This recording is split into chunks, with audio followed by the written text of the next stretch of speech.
Dear devotees, welcome back to the daily readings of Srila Prabhupada's books, right here in Hythe, Kent, Southeast England, right next to the English Channel. And we specially send out a message to all of the devotees who are going out on the Prabhupada Marathon to distribute his books, that this is being dedicated to you this month. These readings are dedicated to you, the ones who go out every day and meet people and pass out books. Srimad Bhagavata Mahima Stotram from Sri Krishna Lila Stava by Srila Sanatana Goswami glorifies directly the Srimad Bhagavatam in a very sweet way, profound way, and also the Gita tangentially, because the Gita is in the same category as the Srimad Bhagavatam, literary incarnation of Krishna. It goes like this. Sarva Shastrabdi Piyusha Sarva Vedaika Satpala Sarva Siddhanta Ratnaja Sarva Lokaika Drikprada. O nectar from the ocean of all scriptures, singular fruit of all the Vedas, rich mine of the precious gems of all conclusive truths, you are the only giver of sight to all the worlds. Sarva Bhagavata Prana Srimad Bhagavata Prabho Kali Dvandodita Ditya Sri Krishna Parivartita. O life air of all the Supreme Lord's devotees, O Master Srimad Bhagavatam, you are the sun risen in the darkness of Kali. You are the exact image of Sri Krishna. Paramananda Pataya Prema Varshakshadayate Sarvada Sarvasevyaya Sri Krishnaya Namostume. I bow down to you, who are supremely blissful to read. Your every syllable pours down a flood of prema. You can always be served by everyone. You are Sri Krishna himself. Madeka Bando Matsangin Madguru Mad Mahadana Manistadaga Mad Bhagya Mad Anandanamostute. My only friend, my constant companion, my spiritual master, my great wealth, my savior, my good fortune, my source of ecstasy, I bow down to you.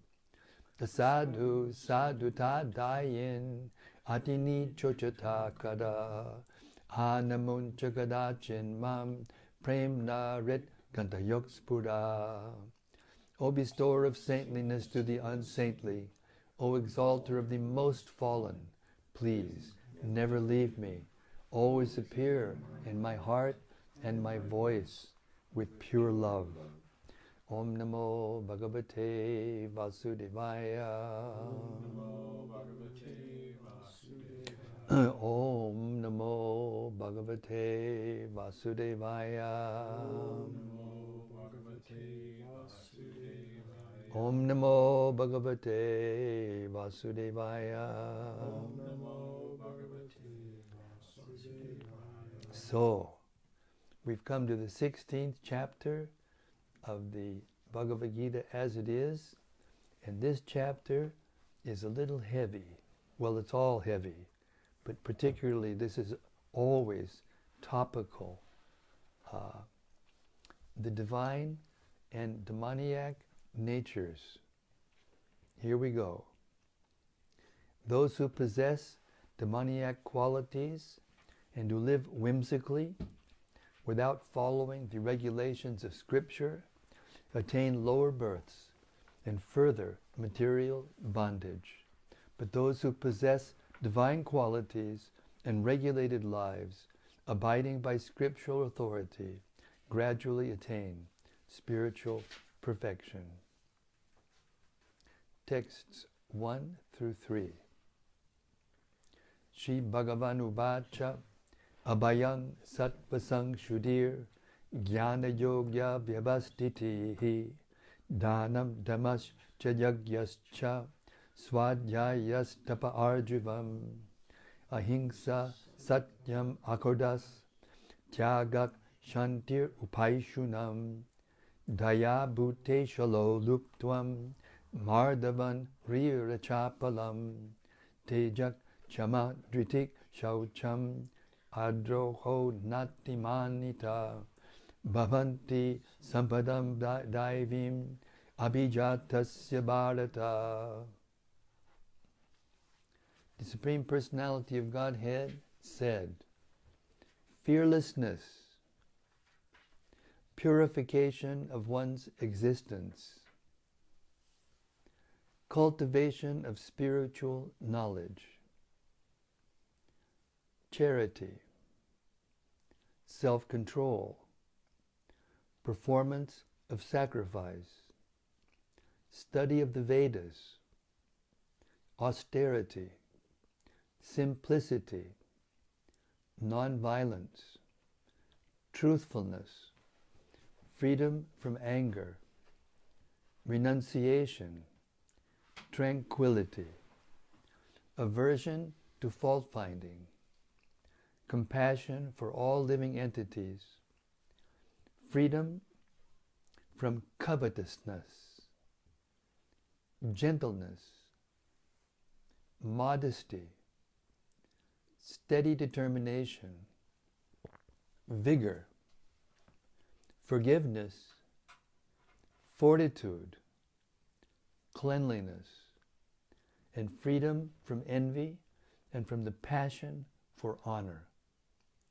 These transcendental qualities, O son of Bharat, belong to godly men endowed with divine nature. And I purposefully put a lot of space in between each word or phrase, just to let it sink in, these qualities. Purport. In the beginning of the 15th chapter, the banyan tree of this material world was explained. The extra roots coming out of it were compared to the activities of the living entities, some auspicious, some inauspicious. In the 9th chapter also, the devas, or godly, and the asuras, the ungodly, or demons, were explained. Now, according to Vedic rites, activities in the mode of goodness are considered auspicious for progress on the path of liberation. And such activities are known as Daivi Prakriti, transcendental by nature. Those who are situated in the transcendental nature make progress on the path of liberation.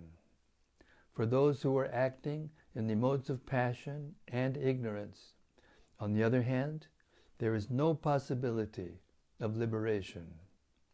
Either they will have to remain in this material world as human beings, or they will descend among the species of animals or even lower life forms.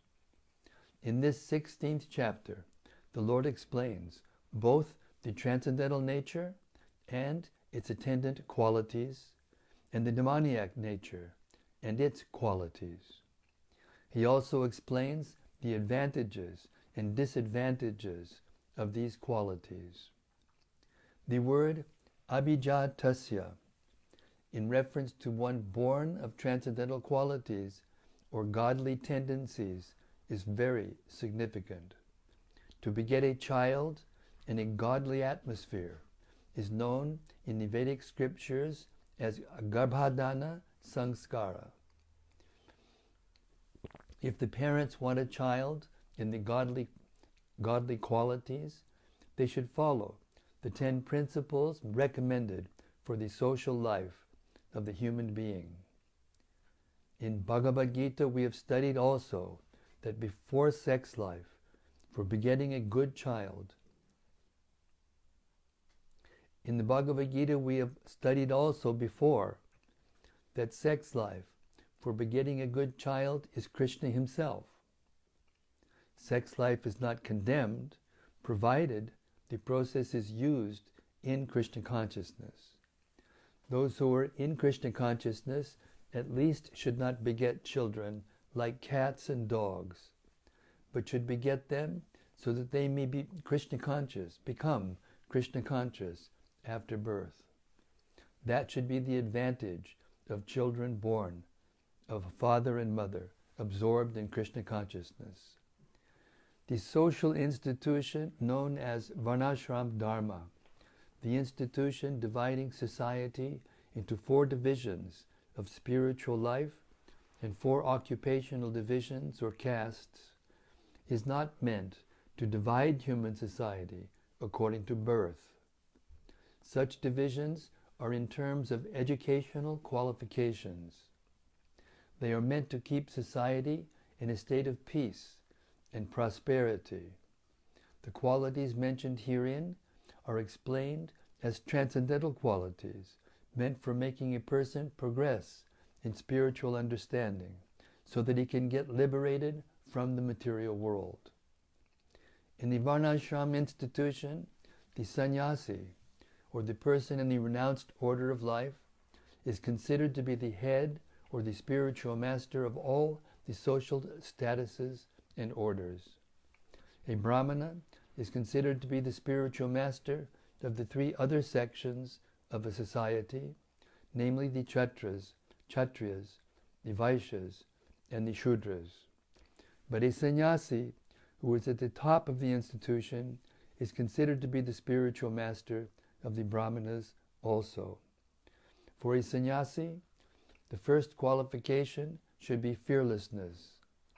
Because a sannyasi has to be alone, without any support or guarantee of support, he has simply to depend on the mercy of the Supreme Personality of Godhead.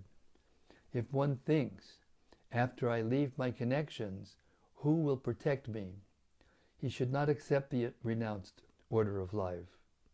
One must be fully convinced that Krishna, or the Supreme Personality of Godhead, in his localized aspect as Paramatma, is always within, that he is seeing everything, and he always knows what one intends to do. One must thus have firm conviction that Krishna, as Paramatma, will take care of his soul surrendered to him. I shall never be alone, one should think. Even if I live in the darkness regions of a forest, I shall be accompanied by Krishna, and he will give me protection, all protection. That conviction is called abhayam, fearlessness. This state of mind is necessary for a person in the renounced order of life. Then he has to purify his existence. There are so many rules and regulations to be followed in the renounced order of life. Most important of all, a sannyasi is strictly forbidden to have any intimate relationship with a woman. He is even forbidden to talk with a woman in a secluded place. Lord Chaitanya was an ideal sannyasi, and when he was at Puri, his feminine devotees could not even come near to offer their respects. They were advised to bow down from a distant place. This is not a sign of hatred for women as a class, but it is a stricture imposed on the sannyasi not to have close connections with women. One has to follow the rules and regulations of a particular status of life in order to purify his existence. For a sannyasi, intimate relations with women and possession of wealth for sense gratification are strictly forbidden. The ideal sannyasi was Lord Chaitanya himself, and we can learn from his life that he was very strict in regards to women. Although he is considered to be the most liberal incarnation of Godhead, accepting the most fallen conditioned souls, he strictly followed the rules and regulations of the sannyas order of life in connection with association with women. One of his personal associates, namely Chota Haridas, was associated with Lord Chaitanya along with his other confidential personal associates. But somehow or other, this Chota Haridas looked lustily on a young woman, and Lord Chaitanya was so strict that he at once rejected him from the society of his personal associates. Lord Chaitanya said, for a sannyasi or anyone who is aspiring to get out of the clutches of material nature and trying to elevate himself to the spiritual nature and go back home, back to Godhead, for him, looking toward material possessions and women for sense gratification, not even enjoying them, but just looking toward them with such a propensity, is so condemned that he had better commit suicide before experiencing such illicit desires. So these are the processes for purification. The next item is Jnana Yoga Vyavastiti, being engaged in the cultivation of knowledge. Sannyasi life is meant for distributing knowledge to the householders and others who have forgotten their real life of spiritual advancement. A sannyasi is supposed to beg from door to door for his livelihood, but this does not mean that he is a beggar. Humility is also one of the qualifications of a transcendentally situated person, and out of sheer humility, the sannyasi goes from door to door, not exactly for the purpose of begging, but to see the householders and awaken them to Krishna consciousness. This is the duty of a sannyasi. If he is actually advanced and so ordered by his spiritual master, he should preach Krishna consciousness with logic and understanding. And if one is not so advanced, he should not accept the renounced order of life. But even if one has accepted the renounced order of life without sufficient knowledge, he should engage himself fully in hearing from a bona fide spiritual master to cultivate knowledge. A sannyasi, or one in the renounced order of life, must be situated in fearlessness, sattva sangshuddhi, purity, and jnana yoga, knowledge. The next item is charity. Charity is meant for the householders. The householders should earn a livelihood by an honorable means and spend 50% of their income to propagate Krishna consciousness all over the world. Thus, a householder should give in charity to institutional societies that are engaged in that way. Charity should be given to the right receiver. There are different kinds of charity, as will be explained later on. Charity in the modes of goodness, passion, and ignorance. Charity in the mode of goodness is recommended by the scriptures, but charity in the mode of passion and ignorance is not recommended because it is simply a waste of money. Charity should be given only to propagate Krishna consciousness all over the world. That is charity in the mode of goodness. Then, as far as Dhamma, self-control, is concerned, it is not only meant for other orders of religious society, but is especially meant for the householder. Although he has a wife, a householder should not use his senses for sex life unnecessarily. There are restrictions for the householders, even in sex life, which should be engaged in for the propagation of children. If he does not require children, he should not enjoy sex life with his wife. Modern society enjoys sex life with contraceptive methods or more abominable methods to avoid the responsibility of children. This is not in the transcendental quality, but is demoniac. If anyone, even if he is in a householder, wants to make progress in spiritual life, he must control his sex life and should not beget a child without the purpose of serving Krishna. If he is able to beget children who will be in Krishna consciousness, one can produce hundreds of children. But without this capacity, one should not indulge only for sense pleasure.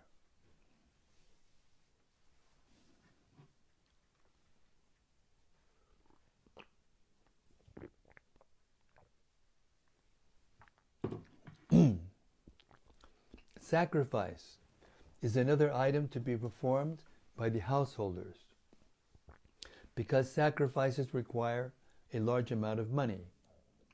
Those in other orders of life, namely brahmacharya, vanaprastha, and sannyas, have no money. They live by begging. So performance of different types of sacrifice is meant for the householders. They should perform agnihotra, sacrifices as enjoined in the Vedic literature, but such sacrifices at the present moment are very expensive, and it is not possible for any householder to perform them. The best sacrifice recommended in this age is called Sankirtan Yajna. This Sankirtan Yajna, the chanting of Hare Krishna, Krishna Krishna, Hare Hare, Hare Rama, Rama Rama, Hare Hare, is the best and most inexpensive sacrifice. Everyone can adopt it and derive benefit. So these three items, namely charity, sense control, and performance of sacrifice, are meant for the householder. Then Swadhyaya, the Vedic study, is meant for brahmacharya, or student life. Brahmacharis should have no connection with women. They should live a life of celibacy and engage the mind in the study of Vedic literature for cultivation of spiritual knowledge. This is called Swadhyaya. Tapas, or austerity, tapas, or austerity, is especially meant for the retired life. One should not remain a householder throughout his whole life. He must always remember that there are 4 divisions of life: brahmacharya, grihastha, vanaprastha, and sannyas. So after grihastha, householder life, one should retire. If one lives for 100 years, he should spend 25 years in student life, 25 in householder life, 25 in retired life, and 25 in the renounced order of life. These are the regulations of the Vedic religious discipline. A man retired from household life must practice austerities of the body, mind, and tongue. That is tapasya. The entire varnashram dharma, society, is meant for tapasya. Without tapasya or austerity, no human being can get liberation. The theory that there is no need of austerity in life, that one can go on speculating and everything will be nice, is recommended neither in the Vedic literature nor in Bhagavad-gita. Such theories are manufactured by show-bottle spiritualists who are trying to gather more followers. If there are restrictions, rules and regulations, people will not become attracted. Therefore, those who want followers in the name of religion just have to show, just to have a show only. Don't restrict the lives of their students, nor their own lives. But that method is not approved by the Vedas. As far as the Brahminical quality of simplicity is concerned, not only should a particular order of life follow this principle, but every member, be he in the brahmacharya ashram, grihastha ashram, vanaprastha ashram, or sannyas ashram, one should be very simple and straightforward. Ahimsa means not arresting the progressive life of any living entity. One should not think that since a spirit soul spark is never killed, even after the killing of the body, there is no harm in killing animals for sense gratification. People are now addicted to eating animals in spite of having an ample supply of grains, fruits, and milk. There is no necessity for animal killing. This injunction is for everyone. When there is no alternative, one may kill an animal, but it should be offered in sacrifice. At any rate, when there is an ample food supply for humanity, persons who are desiring to make advancement in spiritual realization should not commit violence to animals. Real ahimsa means not checking anyone's progressive life. The animals are also making progress in their evolutionary life by transmigrating from one category of animal life to another. If a particular animal is killed, then his progress is checked.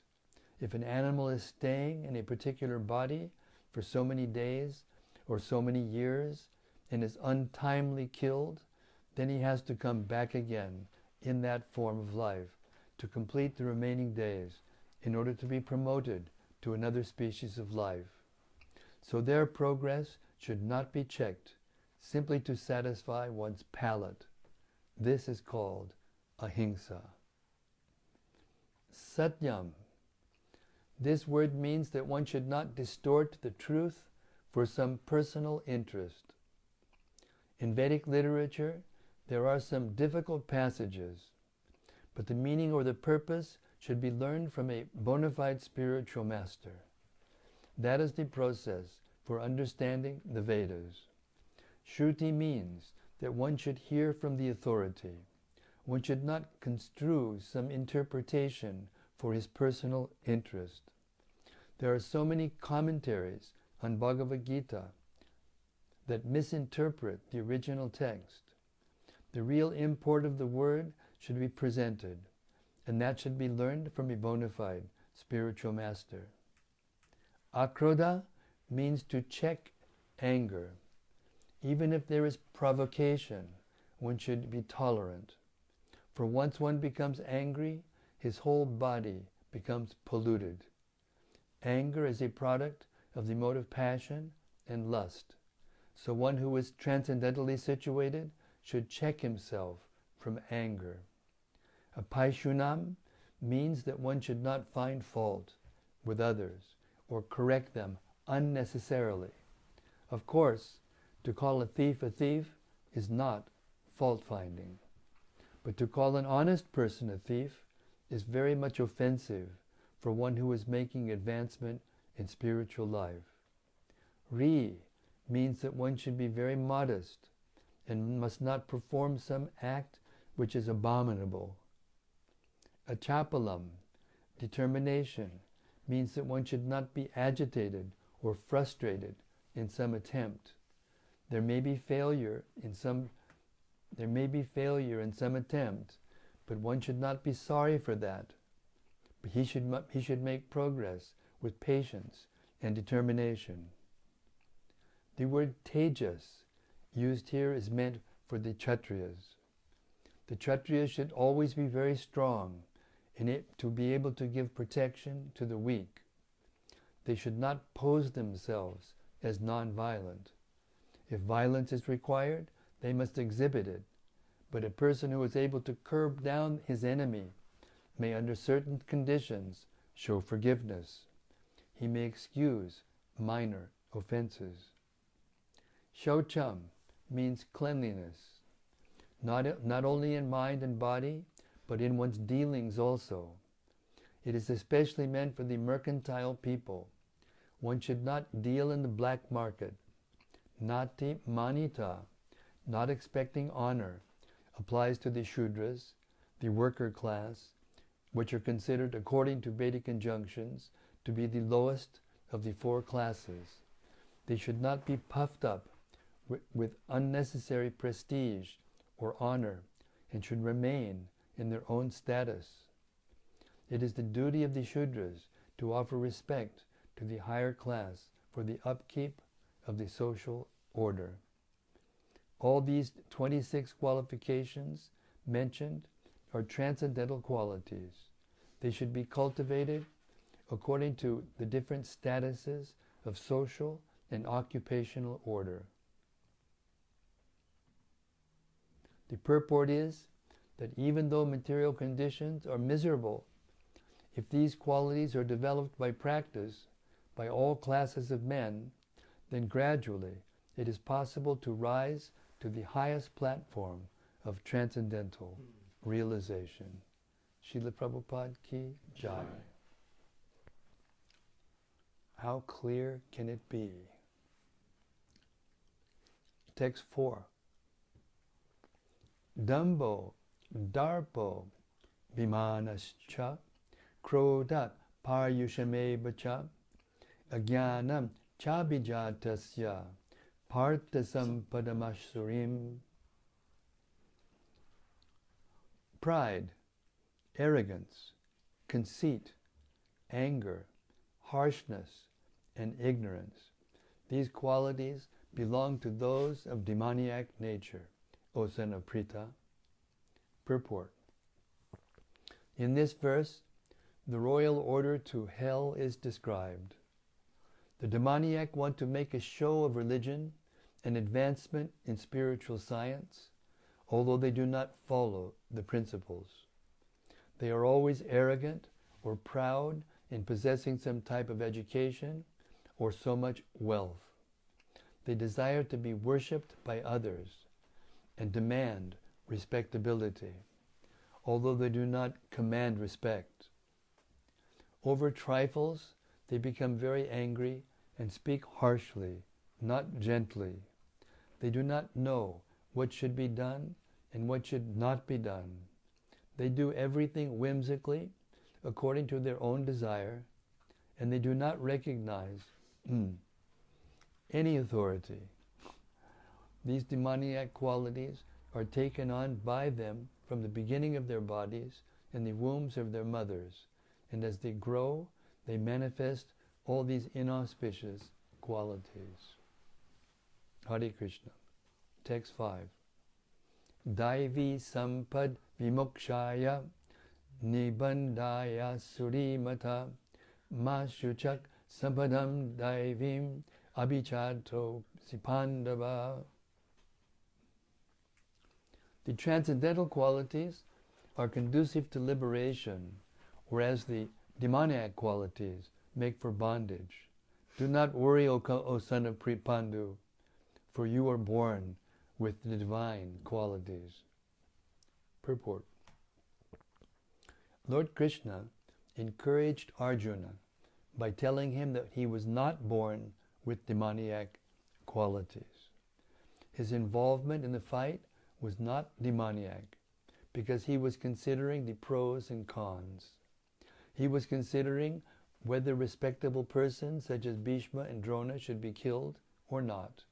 So he was not acting under the influence of anger, false prestige, or harshness. Therefore he was not of the quality of the demons. For a Kshatriya, a military man, shooting arrows at the enemy is considered transcendental, and refraining from such a duty is demoniac. Therefore there was no cause for Arjuna to lament.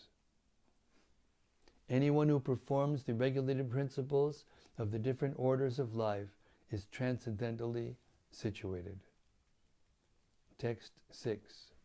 Dvau bhutasargau lokesmin daiva asura evacha daivo vistadashak prokta asuram partameshvinu. O son of Pritha, in this world there are two kinds of created beings. One is called divine and the other demoniac. I have already explained to you at length the divine qualities. Now hear from me of the demoniac. Purport. Lord Krishna, having assured Arjuna that he was born with the divine qualities, is now describing the demoniac way. The conditioned living entities are divided into two classes in this world. Those who are born with divine qualities follow a regulated life. That is to say, they abide by the injunctions in scriptures and by the authorities. One should perform duties in the light of authoritative scripture. This mentality is called divine. One who does not follow the regulated principles as they are laid down in the scriptures and who acts according to his whims is called demoniac or asuric. There is no other criterion but obedience to the regulated principles of scriptures. It is mentioned in the Vedic literature that both the demigods and the demons are born of the Prajapati, The only difference is that one class obeys the Vedic injunctions and the other does not. Text 7. Pravrittim cha nivrittim cha jana na vidurasudaha na shaucham na pichacharo na satyam teshu vidyate. Those who are demoniac do not know what is to be done and what is not to be done. Neither cleanliness, nor proper behavior, nor truth is found in them. Purport. In every civilized human society, there is some set of scriptural rules and regulations which is followed from the beginning. Especially among the Aryans, those who adopt the Vedic civilization and who are known as most advanced civilized peoples, those who do not follow the scriptural injunctions are supposed to be demons. Therefore it is stated here that the demons do not know the scriptural rules, nor do they have any inclination to follow them. Most of them do not know them, and even if some of them know, they have not the tendency to follow them. They have no faith, nor are they willing to act in terms of the Vedic injunctions. The demons are not clean, either externally or internally. One should always be careful to keep his body clean by bathing, brushing teeth, shaving, changing clothes, and so on. As far as internal cleanliness is concerned, one should always remember the holy names of God and chant Hare Krishna, Krishna Krishna, Hare Hare, Hare Rama, Rama Rama, Hare Hare. The demons neither like nor follow all these rules for external and internal cleanliness.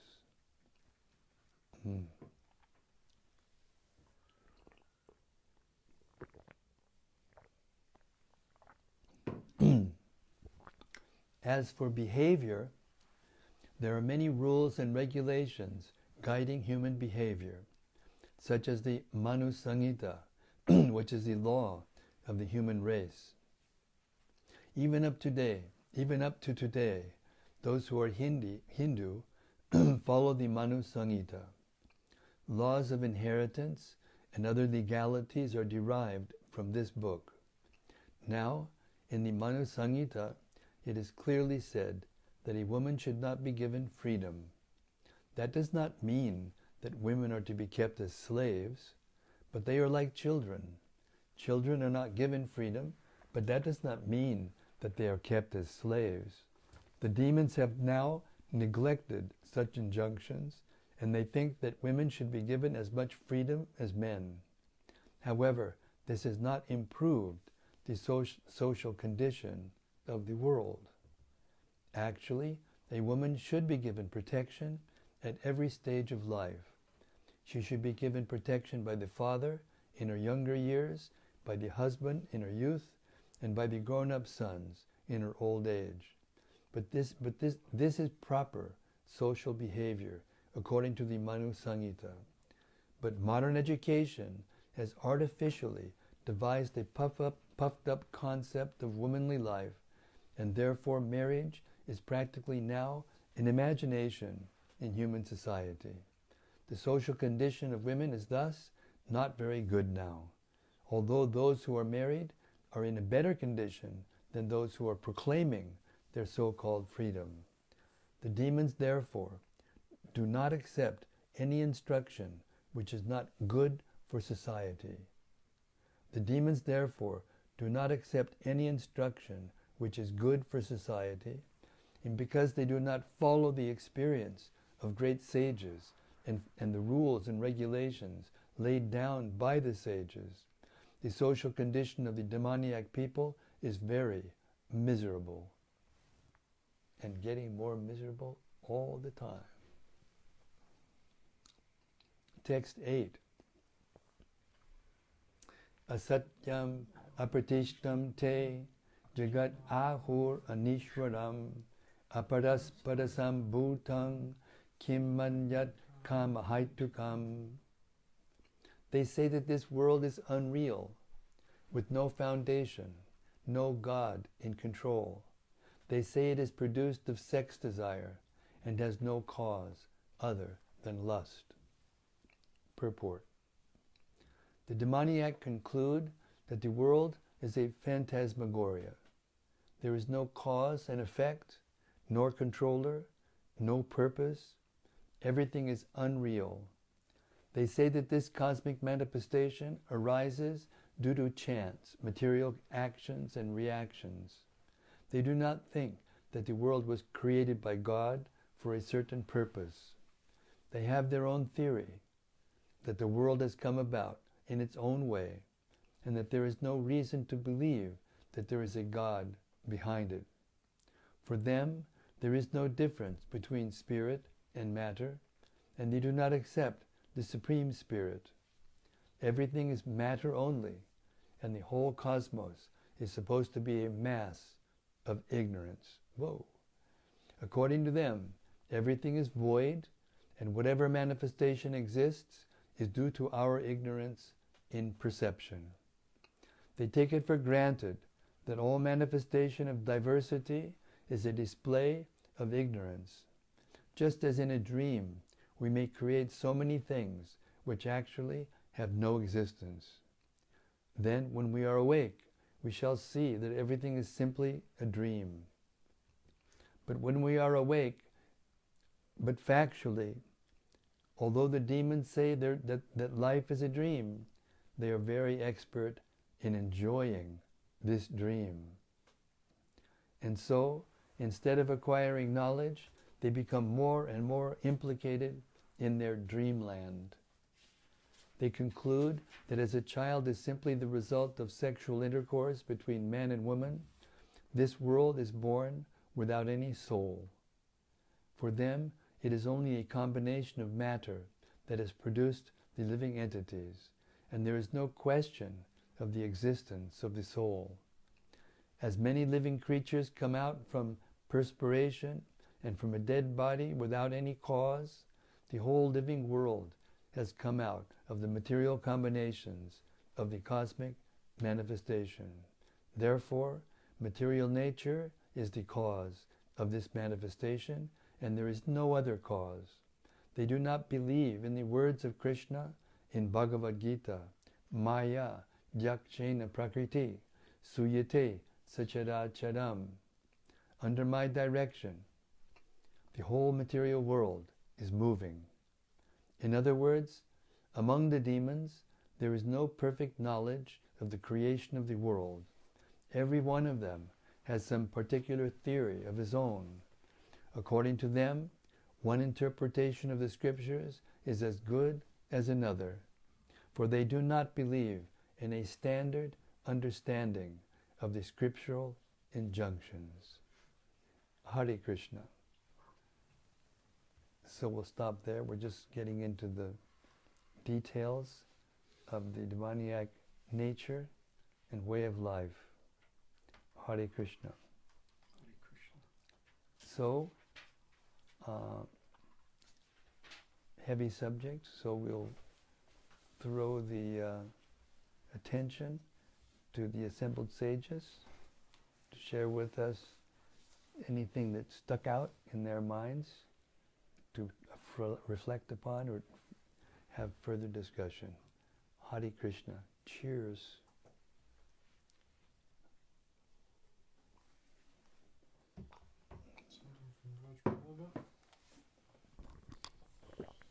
Okay, Braj, you got it.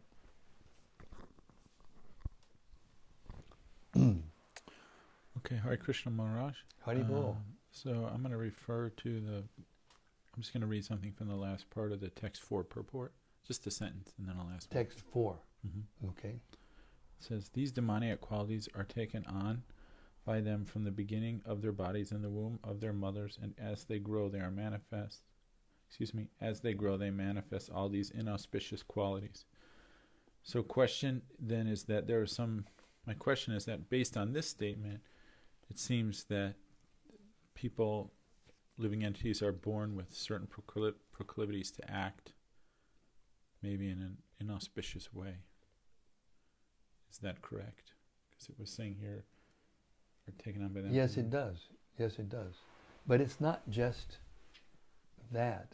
Mm-hmm. You know, it's not just because they were born of a certain parent but it's the training they get in that environment.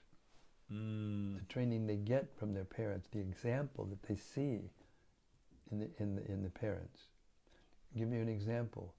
Prahlad Maharaj was born of a demoniac father, Hiranyakashipu, but he was actually a liberated saint. And he heard from Narada Muni while he was in the womb, and he became enlightened by knowledge. So when one is enlightened with knowledge, even if he has those tendencies from within the womb, from the birth, it changes. Oh, okay. Yes. In other words, this is an age-old problem or discussion between philosophers, free will and predestination. So the truth is that both free will and predestination are going on simultaneously. And without understanding this philosophy of achintya bheda bheda tattva, that within the absolute truth there is simultaneous and inconceivable oneness and difference, then one can't understand. This is spiritual knowledge. This is spiritual education. And without that spiritual education, then the human being, even though he's in the human body, acts in a way that is just in accordance to the modes he has acquired, right? Mm-hmm. And then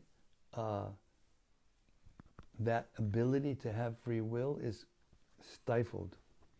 But the free will is there. It always is there.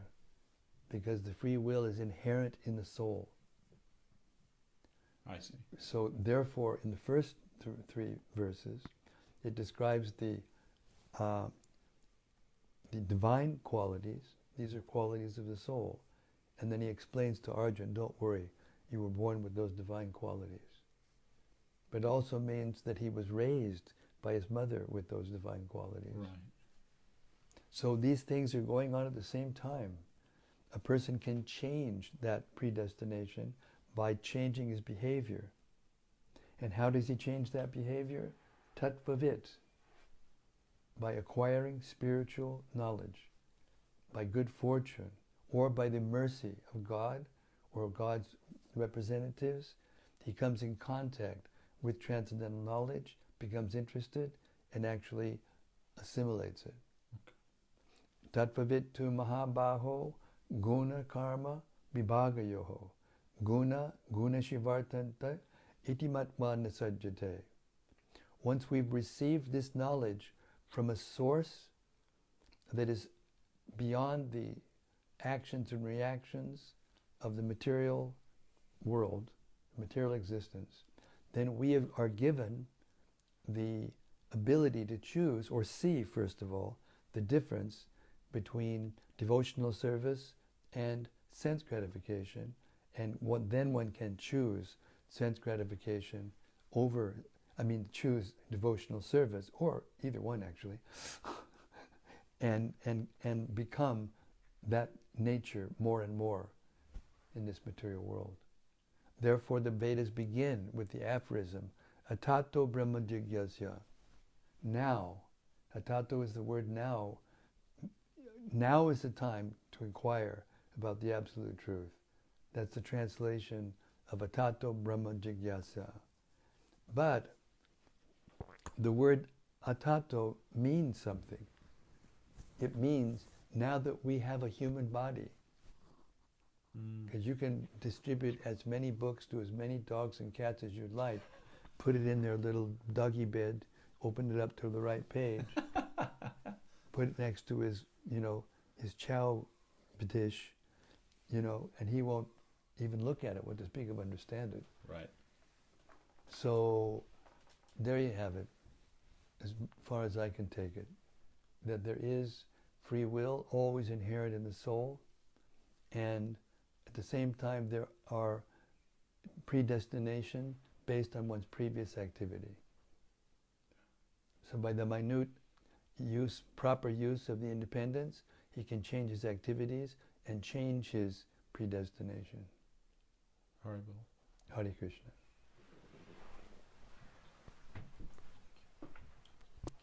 Hare Krishna.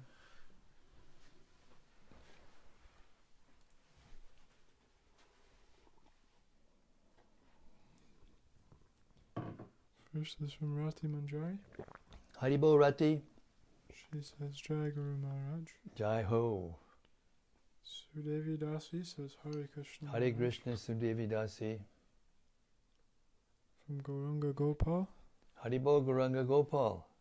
He says, Hare Krishna Maharaj, please accept my most humble obeisances. All glories to Srila Prabhupada. Jai Prabhupada. I am so sorry I couldn't attend the daily readings for the last few weeks. I have been trying to please the devotees by humbly attempting to distribute books and raise Lakshmi for Krishna. He has been very kind and bestowed some results so far. Tonight I am on the streets of Newbury, and people haven't stopped for a few hours. Please give me the blessings so that Krishna can use me some more to engage all these conditioned souls in his service. I am probably going to stay for a few more hours, as it is a late night Victorian market going on here, and everyone is so much indulged in sense gratification. It is cold, the smells are hellish, but I know that I am well situated. Thank you for being such a great inspiration in my spiritual life, Maharaj. Your servant, Gauranga Gopal Das. Gauranga Gopal, thank you very much for your appreciation, and yes, this is the nature of begging or asking for charity.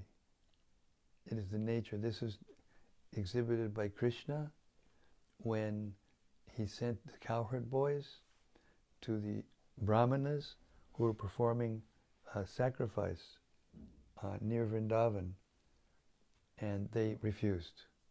So then the cowherd boys came back, and they were disheartened.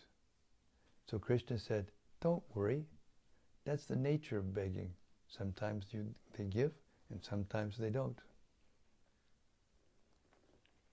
So I can only say one thing, just keep on going.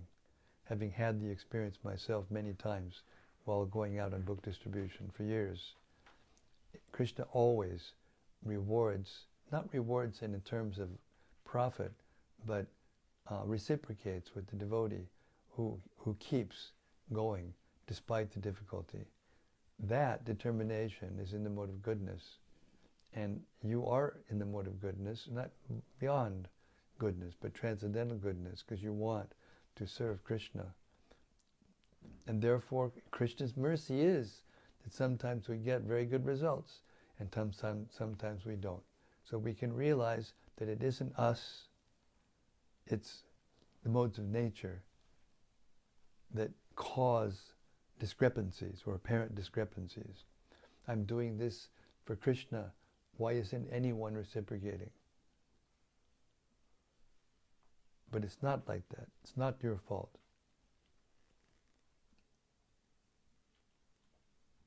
The modes of nature in the place, the modes of nature of each individual, they're interacting in such a way as at that time and place, everyone will say no.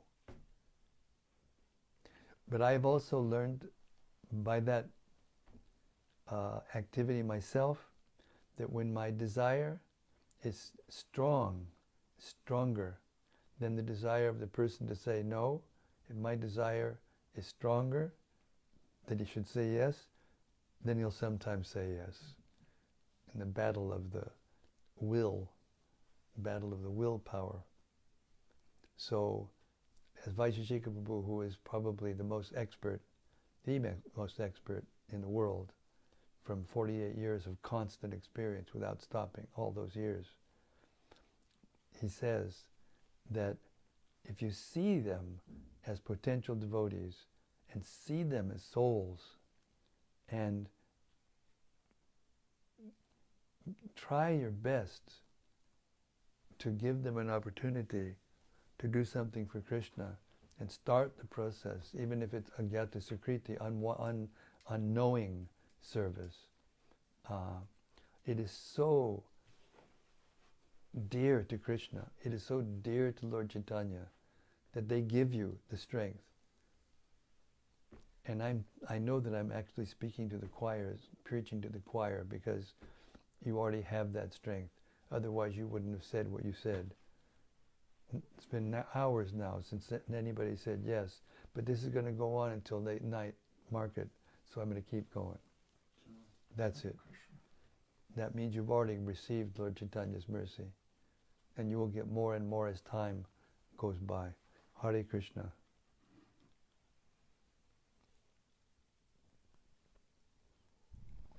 Next is from Gopakanya Devi Dasi. Haribol Gopakanya Devi Dasi. She says, Hare Krishna, dear Maharaj, and all assembled sages. Jai Srila Prabhupada. Jai Prabhupada. And from Anandamurti Devi Dasi. Haribol Anandamurti. She says, Dear Guru Maharaj and all devotees, all glories to Srila Prabhupada. Thank you so much for today's reading of Bhagavad-gita As It Is. Asuric people are thinking they are the controller and creator. Today I understand that everyone should chant Hare Krishna, Hare Krishna, Krishna Krishna, Hare Hare, Hare Rama, Hare Rama, Rama Rama, Hare Hare. As a highest yajna in this age, in any status of life. Yes. Thank you very much for that reflection and that realization deep. I read something where Osaka has become the most expensive city in the world to live.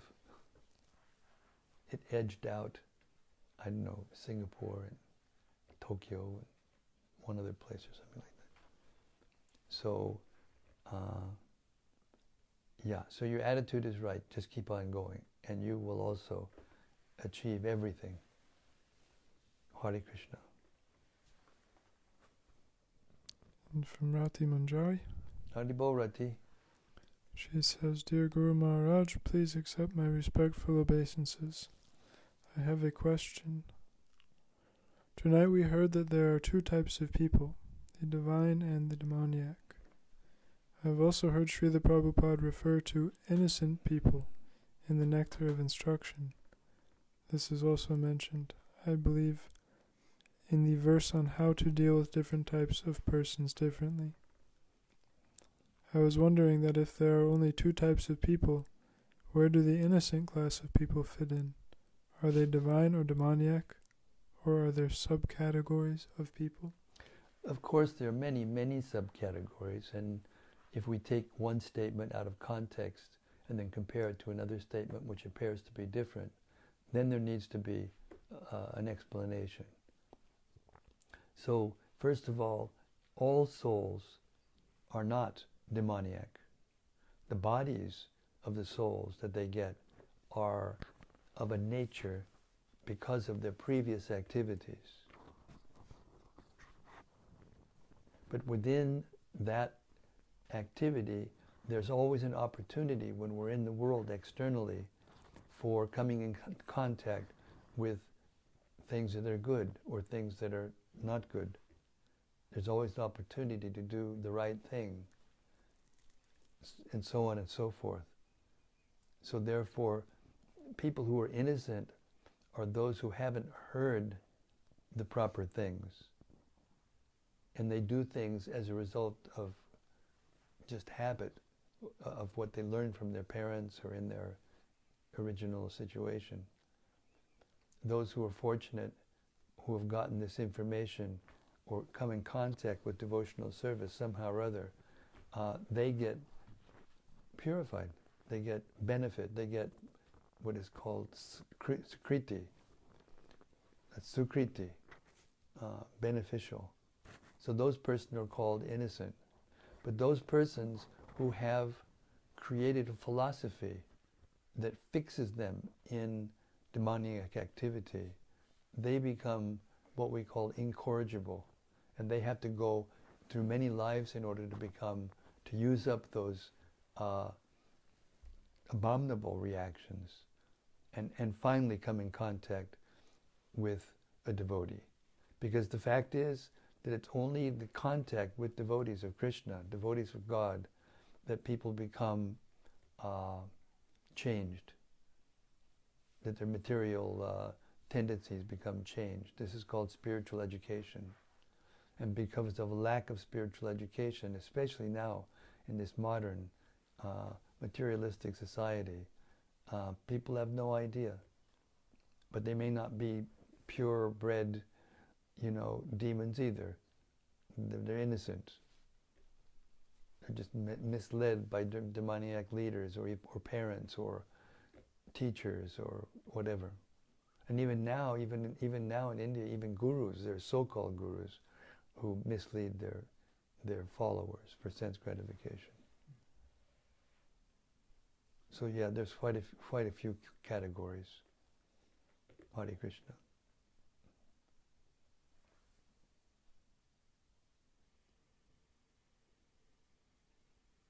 Well, thank you very much for those lovely reflections, realizations, and discussions.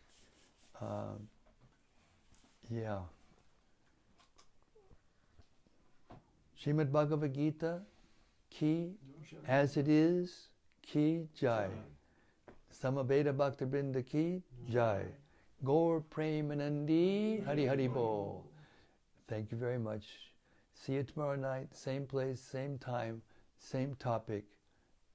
The in-depth study by Srila Prabhupada through his purports of the Bhagavad-gita, therefore called Bhagavad-gita As It Is. Hare Krishna. See you tomorrow.